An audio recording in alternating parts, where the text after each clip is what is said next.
Hello my dear students. आज हम लोग फिर से अर्थमेटिक प्रोग्रेशन के नेक्स्ट टॉपिक पर चर्चा करने जा रहे हैं। उस टॉपिक का नाम है प्रॉपर्टीज़ ऑफ अर्थमेटिक प्रोग्रेशन। तो आइए एक एक करके सारे प्रॉपर्टीज़ को हम लोग पढ़ते हैं, उसे समझते हैं। प्रॉपर्टीज़ ऑफ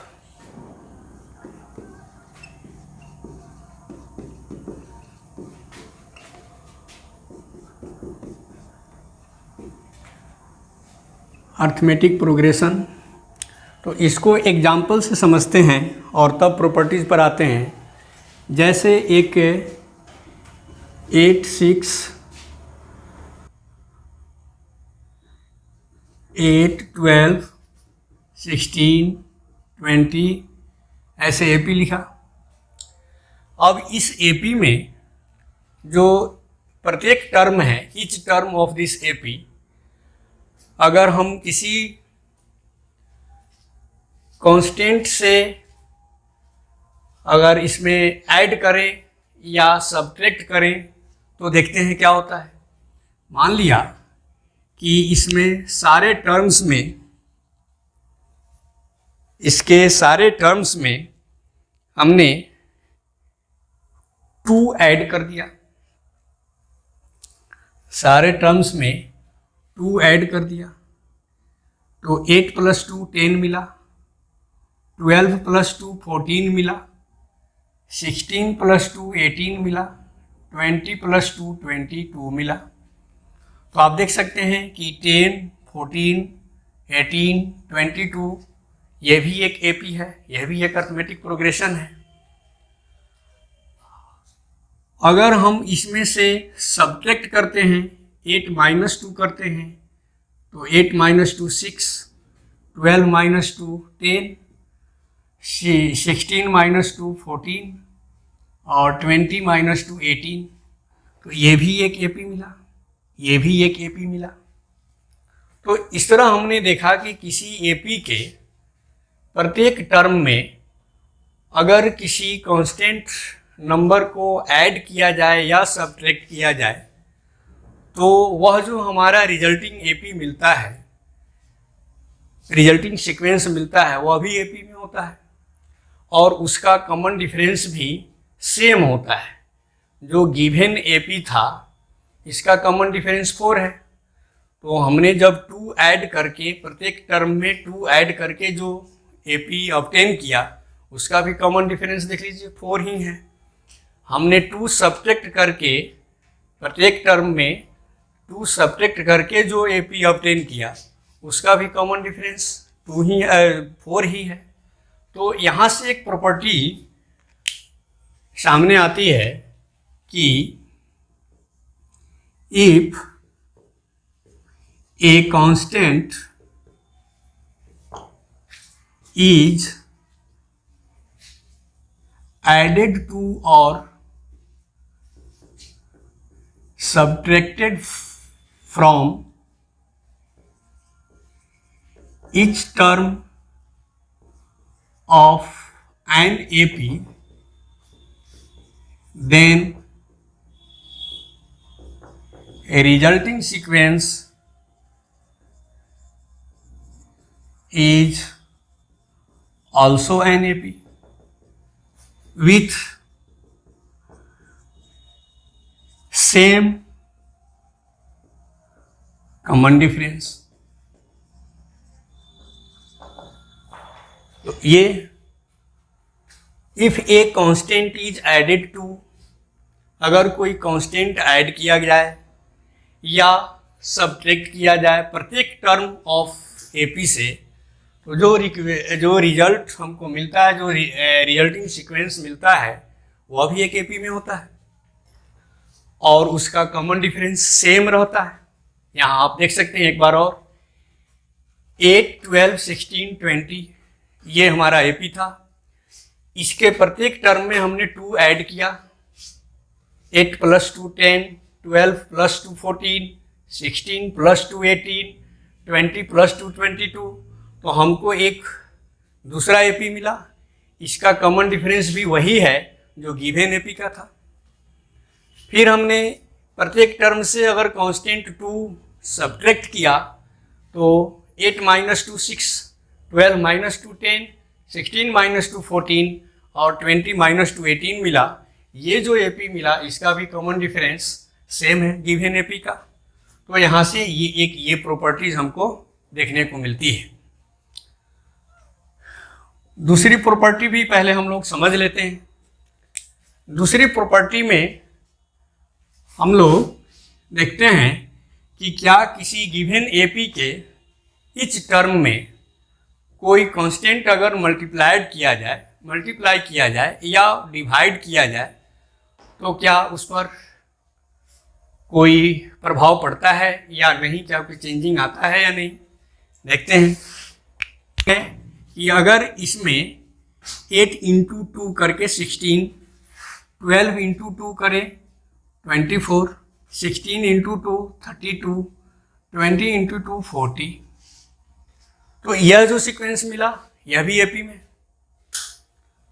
अगर हम डिवाइड करते हैं 2 से तो 8 divided by 2 4, 12 divided by 2 6, 16 divided by 2 8, 20 divided by 2 10, तो यह भी हमको जो मिला यह भी एक एपी मिला। कॉमन डिफरेंस आपने देखा कि जो गिवन एपी था उसका कॉमन डिफरेंस 4 था। यहाँ जो कॉमन डिफरेंस है वह 2 से मल्टीप्लाई करने से कॉमन डिफरेंस भी 2 टाइम्स हो गया है। यहाँ आपने देखा कि जब हम 2 से डिवाइड किए हैं तो जो एपी मिला उसका जो कॉमन डिफरेंस था वह भी 2 से डिवाइड होकर ही आया। 4 और 6 और 4 का कॉमन डिफरेंस 2 आया, जबकि यहाँ कॉमन डिफरेंस 4 था। तो जब हमने 2 से डिवाइड किया तो कॉमन डिफरेंस भी हमारा 2 से डिवाइड होकर मिला। तो यहाँ से यह प्रॉपर्टी हो सकती है, सेकेंड नंबर प्रॉपर्टी, कि इफ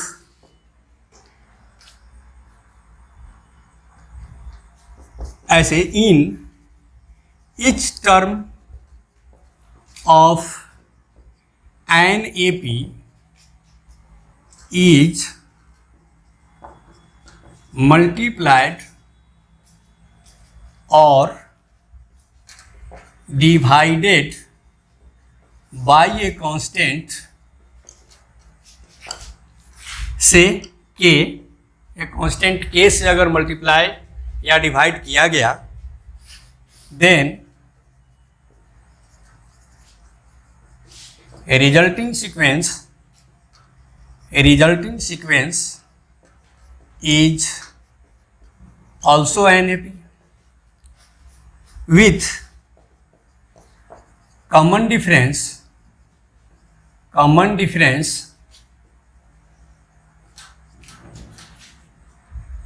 dk और d by k। मतलब कि अगर किसी एपी के प्रत्येक टर्म में किसी कांस्टेंट k से मल्टीप्लाई करें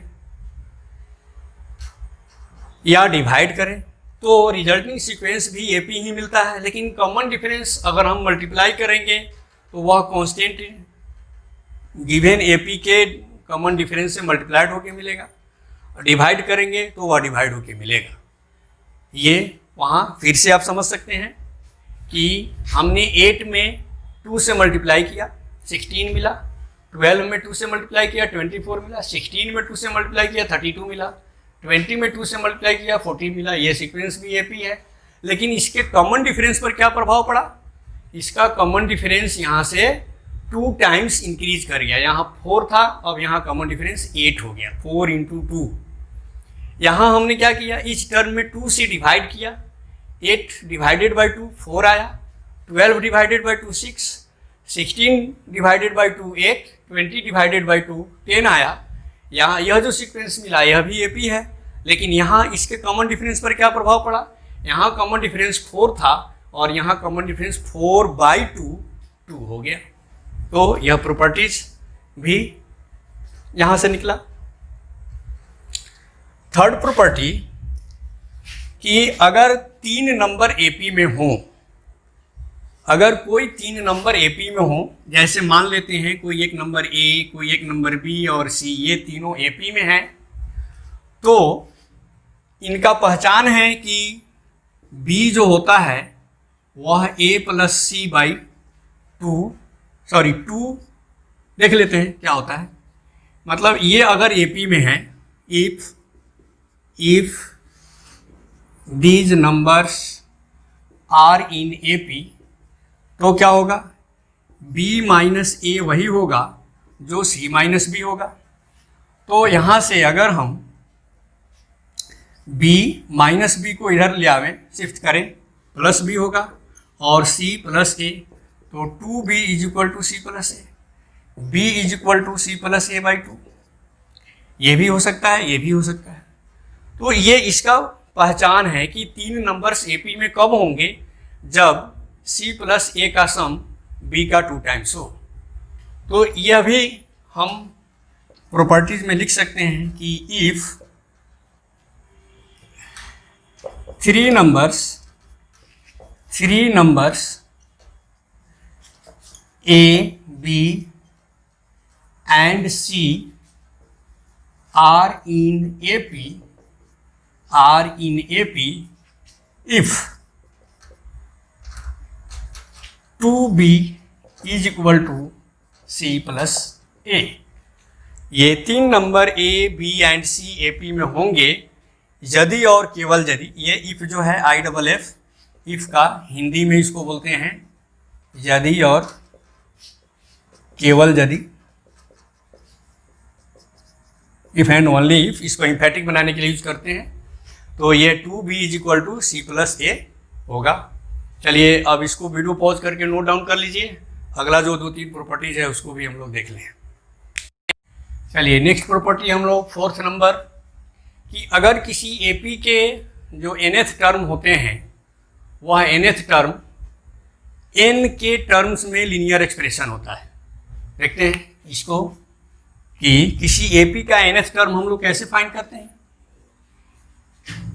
किसी AP का nth टर्म जो होता है an, a plus n minus 1 into D होता है। तो अगर कोई हम लोग AP लेते हैं 3, 5, 8,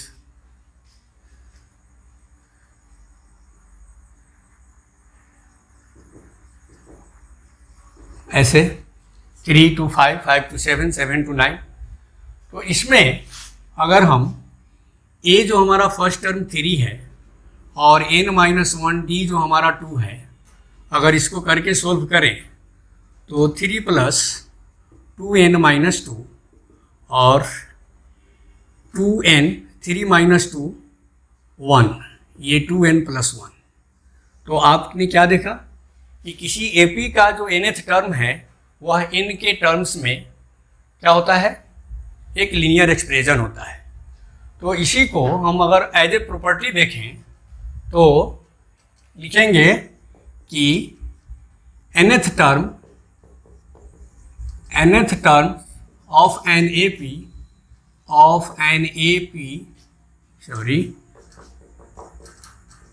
इज of the form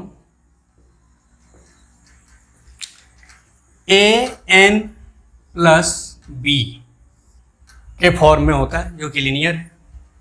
और आपने यहाँ ध्यान दिया कि n का जो कोफिशिएंट है 2, यह इसका कॉमन डिफरेंस होता है। तो आप यहाँ लिख सकते हैं कि where a is the common difference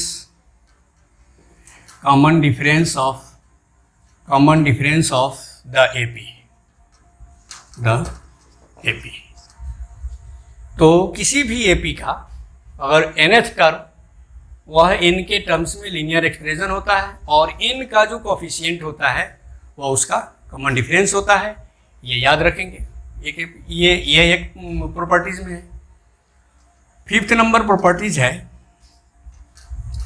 कि किसी AP का फर्स्ट n टर्म्स का जो सम होता है वह क्वाड्रेटिक एक्सप्रेशन में होता है और वह फॉर्म होता है an स्क्वायर प्लस b। तो इसको हम लिख सकते हैं कि the sum of first in terms of an AP is of the form an square plus b with common difference with common difference 2a यहाँ ये common difference 2a, N square के coefficient 2 times of coefficient of N square. इसको हम ऐसे भी कह सकते हैं कि common difference 2 times of coefficient of N square, ये CD होते हैं।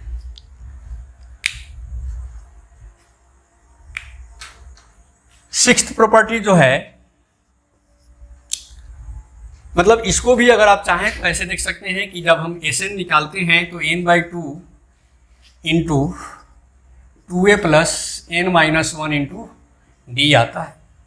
तो अगर हम इसमें इसको n/2 इंटू 2a प्लस इसको मल्टीप्लाई करें, dn माइनस डी कर लें, और इसको 2an/2 प्लस n² d/2 कर लें और माइनस nd/2 कर लें, तो आप यहाँ से देख सकते हैं कि n² by 2 into D minus ऐसे कर लेते हैं इसको प्लस 2an/2 माइनस nd/2, तो n²। अब इसको हम ऐसे भी लिख सकते हैं कि d/2 n² प्लस इसको अगर हम लिखें तो ये कितना आ जाएगा कि 2an माइनस nd आ जाएगा। तो यह d/2 n² प्लस यहाँ से n अगर हम कॉमन ले लें तो हमको मिलेगा 2a माइनस d/2। तो यहाँ आप देख सकते हैं कि ये जो चीज़ आपको मिला, आप पहले इसको थोड़ा सा और अरेंज करके लिख देते हैं कि d/2 n² plus 2a minus d/2 into n।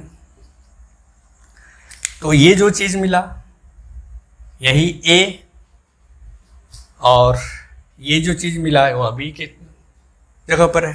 तो यहाँ से आप देख सकते हैं कि किसी AP का फर्स्ट n टर्म्स का सम जो होता है वह क्वाड्रेटिक एक्सप्रेशन होता है, तो उसमें जो कॉमन डिफरेंस होता है वह n² के कोफिशिएंट का 2 टाइम्स होता है। तो वहाँ से आप समझ सकते हैं इसको। नेक्स्ट जो प्रॉपर्टी है और लास्ट प्रॉपर्टी,